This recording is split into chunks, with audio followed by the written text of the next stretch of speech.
ਸੰਗਤਾਂ ਦੇ ਮੇਲੇ ਦੀ ਬਹਾਰ ਮਰਹੂਮ ਬਾਈ ਸ਼ਾਹ ਸਲੀਮ ਦੇ ਨਾਲ ਸਾਰੀ ਉਮਰ ਦੇ ਕਾਣ ਥਕੇਵੇ ਦੇ ਕੇ ਤੁਸਾਂ ਮੱਲ ਲੈਣ ਪਾਰ ਦੇ ਪਾਸੇ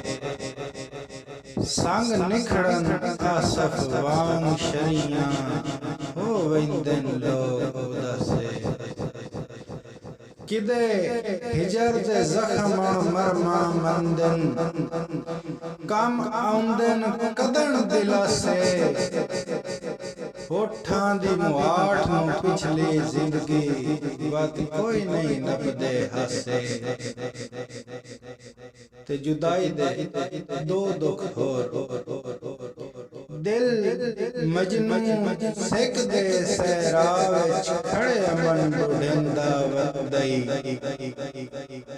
ਸਹਿ ਚਿਰ ਤੋਂ ਟੁਰ ਗਈਆਂ ਸੰਗਤਾਂ ਦੇ ਕੰਢੇ ਜਣ ਚੁਗਿੰਦਾ ਵਦਈ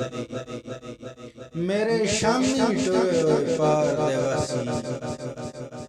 ਨਿਵੇਂ ਨਾਲ ਪੁੱਛਿੰਦਾ ਵਦਈ ਕਿਦੇ ਆਸ ਦੀ ਲੈਲਾ ਮਿਲਣਾ ਜੇ ਪੱਥਰ ਜਲਿੰਦਾ ਵਦਈ ਦੁੱਖ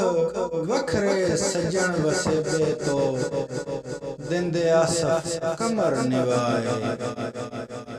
ਕੁਝ ਇੰਜ ਹਾਲਾਤ ਦੇ ਪਿੰਜਰੇ ਹੁੰਦੇ ਨਹੀਂ ਪਰ ਮਾਰਨ ਦੀ ਜਾਏ ਤੇ ਮਖਲੂਕ ਜੋ ਹਾਂ ਤਾਈਓ ਝੁਕਣਾ ਪੈਂਦਾ ਹੈ ਜਿਵੇਂ ਕਰੇ ਇਨਸਾਫ ਖੁਦਾਏ ਹੁੰਦਾ ਮਰਦ ਹੁਆ ਜਿਹੜਾ ਔਖਾ ਵੀ